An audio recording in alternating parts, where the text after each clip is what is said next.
마태복음 1장은 예수님은 누구신가? 라고 하는 질문에 대한 대답으로부터 시작을 합니다. 아브라함과 다윗의 자손 예수 그리스도의 계보이다.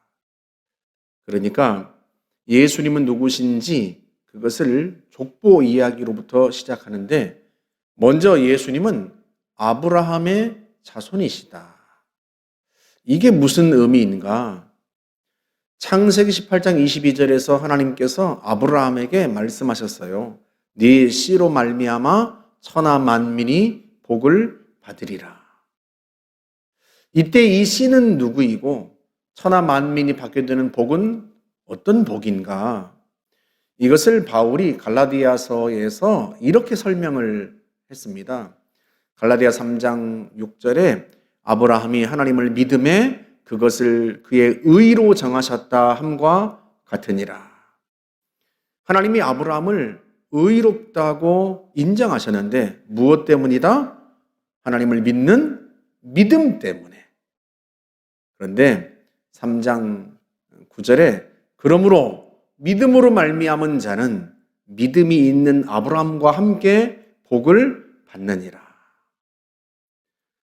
아브라함이 믿음으로 의롭다 하심을 받은 복, 아브라함이 그 복을 받은 것처럼 믿음이 있는 자는 아브라함과 함께 그 의롭다 여기심을 받는 복을 받게 되었다는 거예요.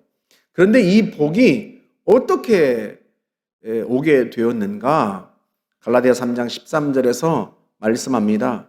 그리스도께서 우리를 위하여 저주를 받은 바 되사 율법의 저주에서 속량하셨으니 기록된 바 나무에 달린 자마다 저주 아래 있는 자라 하였습니다. 이는 그리스도 예수 안에서 아브라함의 복이 이방인에게 미치게 하고 또 우리로 하여금 믿음으로 말미암아 성령의 약속을 받게 하려 함이라. 이방인에게 누구의 복? 아브라함의 복이 이방인에게 미치게 하려고. 누구 안에서? 그리스도 예수 안에서. 예수님으로 말미암아 아브라함의 복이 우리와 같은 이방인에게 임하게 하려고 그리스도께서 나무에 달려 저주를 받으셨다는 거예요. 우리를 위하여 친히 저주를 받으시고 우리의 죄로 말미암아 친히 고난을 당하심으로 말미암아 아브라함의 복이, 다시 말하면 믿음으로 의롭다 하심을 받는 그 아브라함의 복이 우리와 같은 모든 이방인들에게도 미치게 되었다 하는 것입니다. 그래서 갈라디아 3장 16절에서 말씀을 합니다. 이 약속들은 아브라함과 그 자손에게 말씀하신 것인데 여럿을 가리켜 그 자손들이라 하지 아니하시고 오직 한 사람을 가리켜 네 자손이라 하셨으니 곧 그리스도라. 그러니까 창세기 18장 22절에서 네 씨로 말미암아 천하 만민이 복을 받으리라 하셨을 때 여러 명을 가리켜서 네 자손들이라고 말씀하지 않으셨다는 거예요. 여러분, 이 자손으로 번역된 스페르마라고 하는 단어가 본래 뜻이 씨예요. 그래서 그 말씀, 그 단어의 뜻대로 번역을 하면 여럿을 가리켜 네 씨들이라고 말씀하지 않으시고 오직 한 사람을 가리켜 네 씨라 하셨다. 그분이 바로 그리스도다. 네 씨로 말미암아 천하 만민이 복을 받으리라 하는 이 말씀에서 그 씨는 한 분 그리스도를 가리키고 천하 만민이 받게 되는 복은 그리스도로 말미암아 얻은 의롭다 하심을 받는 복. 하나님 앞에서 죄인이 아니라 의인으로 받아들여지는 그 의의 복이에요. 그 복이 예수 그리스도를 믿음으로 말미암아 우리에게 임하게 되었다는 거죠. 다시 말하면 우리를 죄에서 구원하는 메시아, 구원자, 그분이 바로 예수 그리스도이신데 그분이 아브라함의 자손으로 오셨다. 다시 말하면 구약에 예언된 그 메시아가 바로 예수님이시다 하는 거예요. 예수님은 이렇듯 아브라함의 자손으로 이 땅에 오셨을 뿐만 아니라 누구의 자손으로 오셨다? 다윗의 자손으로 오셨다. 이건 역시도 이런 의미가 있어요.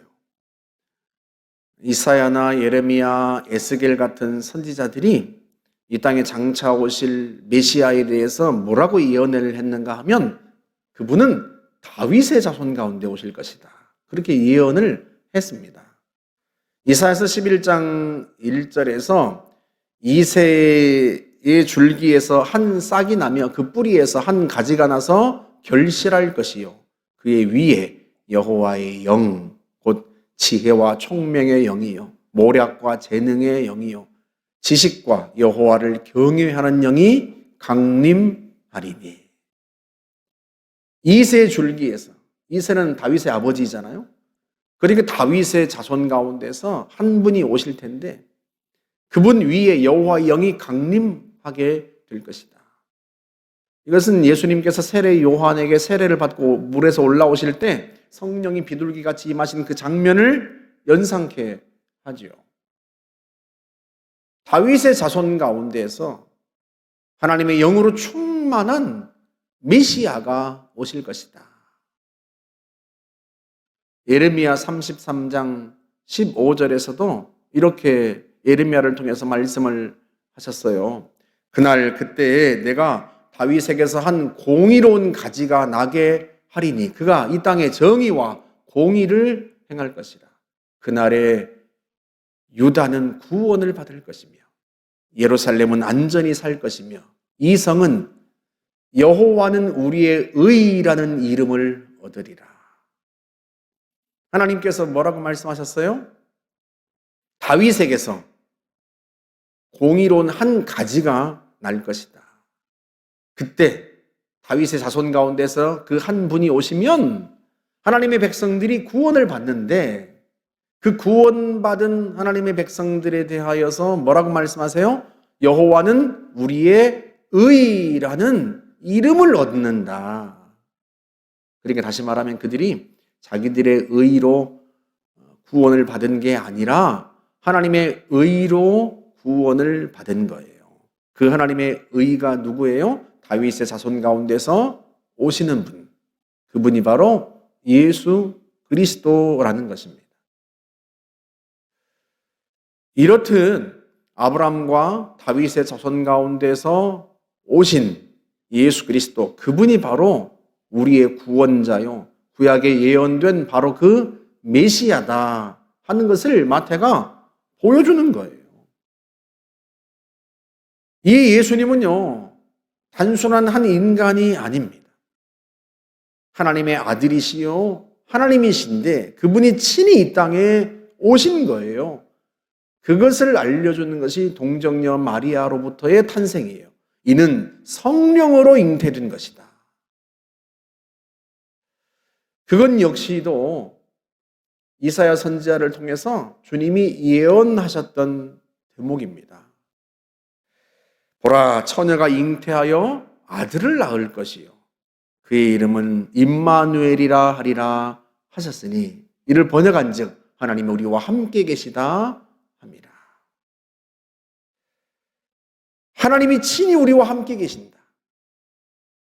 예수님은 단순한 한 인간 요셉의 아들이 아니라 하나님의 아들이시요 하나님이십니다.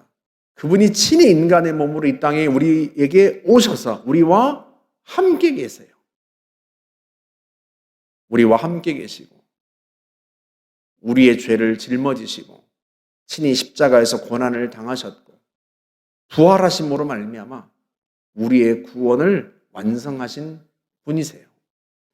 마태도 이 사실을 몰랐지만 예수님의 부활을 경험하면서 부활하신 예수님을 만나고 나서 모든 것이 확연해진 것입니다. 아, 이분이 바로 구약에 예언된 바로 그 메시아. 단순한 한 인간이 아니라 하나님의 아들이시고 하나님이시구나. 우리가 이분으로 말미암아 구원을 받았다. 그것을 많은 사람들에게 전하려고 마태복음을 기록한 것입니다. 우리가 이 복음서를 매일 읽으면서 우리 가운데 오신 구원자, 하나님의 아들, 하나님이신 예수님을 더 깊이 알게 되고 사귀게 되고 만나게 되어서 그분의 은혜를 더 힘입고 살아계신 하나님이 우리 가운데 함께 하심으로 베푸시는 놀라운 구원의 은총을 누리는 것은 물론이고 그분의 그 은혜, 생명의 능력을 매일 힘입으시기를 주님의 이름으로 축복합니다. 함께 기도하겠습니다. 좋으신 하나님 감사합니다. 하나님이신 주님께서 친히 이 땅에 오시어서 우리와 함께 계시고 우리를 위하여 친히 고난당하시고 또 부활하심으로 말미암아 구원의 문을 활짝 여시오니 참으로 감사합니다. 우리가 예수 그리스도를 믿음으로 말미암아 아브라함과 같은 의롭다 하심을 받는 복을 받았습니다. 하나님 앞에서 죄인이 아니라 의인으로 여기심을 받고 구원을 받았으니 이보다 더 큰 복이 어디 있겠습니까? 좋으신 하나님, 늘 우리가 말씀을 읽고 묵상하면서 우리 가운데 오신 구원자 예수 그리스도를 더 깊이 알고 만나며 교제함으로 그분의 은혜를 더 힘입는 복된 하루하루가 되게 하옵소서. 예수님의 이름으로 기도하옵나이다. 아멘.